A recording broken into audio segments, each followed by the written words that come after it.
From California, Ms. Lofgren. Gentlelady from California is recognized.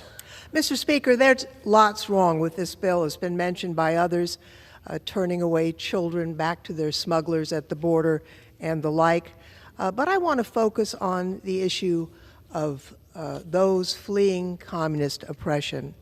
For years, we had bipartisan agreement. We welcome those who flee communist oppression. Today is Vietnam Human Rights Day, and it reminds us that we welcomed 1 million refugees fleeing communism in Vietnam. We welcomed Cubans fleeing Fidel Castro.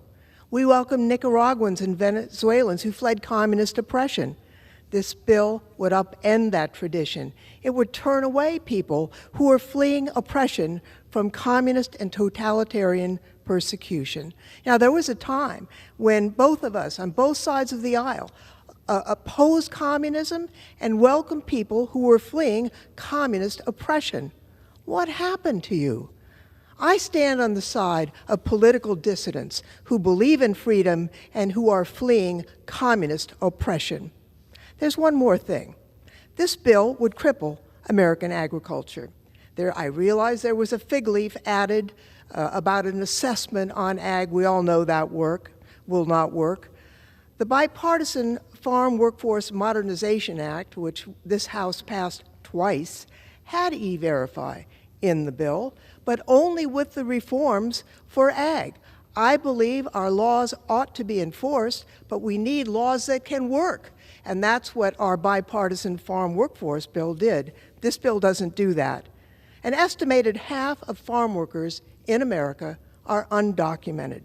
Kick them out of the fields, and farmers are going to hurt big time. The cost of food will skyrocket. This is a very poor idea. I'll just say this. All of us, want to have an orderly system. The disorder is obvious at the border, but this bill won't fix that. It's mean, but it won't fix it. We have a variety of proposals to reform the immigration laws. We're still working on the outline from the 1965 Act. Small wonder it doesn't work very well for America in 2023. I would urge a no vote on this bill, and I would urge all of my colleagues to work with us together to craft measures in immigration and immigration enforcement that will actually work for the United States. This bill doesn't do that, and I yield back the balance of my time. Gentleman from New York reserves. Gentleman from California.